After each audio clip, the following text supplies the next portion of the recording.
آزاد کشمیر اور دنیا بھر میں دیکھنے والوں کو اسد علی بلوچ کا سلام۔ ناظرین، آج دارالحکومت مظفر آباد میدان جنگ بنا رہا۔ ہم نے دیکھا کہ جامعہ کشمیر میں طلبہ کے احتجاج کا آج دوسرا روز تھا اور آج دوسرے روز چہلا چوک میں ایک فائرنگ کا معاملہ بھی پیش آیا، جس کے بعد سے ضلعی انتظامیہ بھی ہمیں حرکت میں دکھائی دی اور ایس ایس پی کی جانب سے کہا گیا کہ جو بھی کردار اس واقعے میں ملوث ہیں ان کے خلاف کارروائی کی جائے گی اور ان کو کیفر کردار تک پہنچایا جائے گا۔ اور انہوں نے اس بارے میں یہ بھی کہا کہ والدین کو بھی طلبہ کی تربیت یا پھر اپنے بچوں کی تربیت کا خاص خیال رکھنا چاہیے۔ اب ہم آپ کے ساتھ شیئر کریں گے کہ جامعہ آزاد جموں کشمیر، جس کا ایک براہ راست تعلق ہے اس واقعے سے، کیونکہ جو طلبہ ہیں ان کا موقف یہ ہے کہ فیسوں میں بے تحاشا اضافہ کیا گیا اور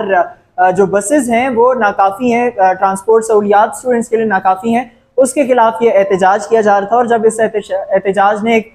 پرتشدد احتجاج کی صورت اختیار کی تو اب ایک جامعہ کشمیر کی جانب سے پریس ریلیز شائع کی گئی ہے۔ ہم اسی پریس ریلیز کو آپ کے ساتھ شیئر کرتے ہیں، جس میں سپوکس پرسن کا یہ کہنا ہے کہ جامعہ کشمیر میں تدریسی سرگرمیاں تا حکم ثانی معطل رہیں گی، جس سے مراد یہ ہے کہ جامعہ آزاد جموں کشمیر غیر اعلانیہ مدت تک بند رہے گی جب تک حالات معمول پر نہیں آ جاتے۔ فیسوں میں بے تحاشا اضافے کی خبریں بے بنیاد ہیں، پرتشدد واقعات کی مذمت کرتے ہیں۔ پرتشدد واقعات کی جامعہ کشمیر کے سپوکس پرسن کی جانب سے مذمت کی گئی ہے اور یہ بھی کہا گیا ہے کہ جو ایک طلبہ کی جانب سے ایک مطالبہ کیا جا رہا ہے یا پھر ایک الزام عائد کیا جا رہا ہے کہ فیسوں میں بے تحاشا اضافہ کر دیا گیا ہے جامعہ کشمیر کی جانب سے، یہ تمام باتیں جو ہیں یہ خبریں بے بنیاد ہیں۔ تشدد میں ملوث طلبہ ذمہ داران کے خلاف سخت قانونی کارروائی کے لیے انتظامیہ کو تحریک کر دی گئی ہے، یہ کہنا ہے ترجمان جامعہ کشمیر کا۔ پریس ریلیز کے مطابق 4 نومبر 2025 آزاد جموں کشمیر یونیورسٹی کے ترجمان نے طلبہ احتجاج پر موقف دیتے ہوئے یہ واضح کیا ہے کہ جامعہ کشمیر کی جانب سے کسی بھی شعبہ میں نافذ فیس سٹرکچر میں 60% اضافہ نہیں کیا گیا۔ شعبہ قانون کے طلبہ پر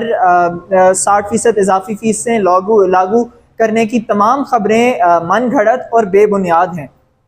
شعبہ تعلقات عامہ کی جانب سے جاری ہونے والی ایک پریس ریلیز کے مطابق تحت قواعد فیس میں سالانہ صرف 10% اضافے کا اطلاق تمام جاریہ پروگرامز پر کیا گیا ہے۔ ترجمان نے کہا کہ سیمسٹر ٹرانسپورٹ فیس میں صرف 1000 روپے کا اضافہ کیا گیا تھا، جو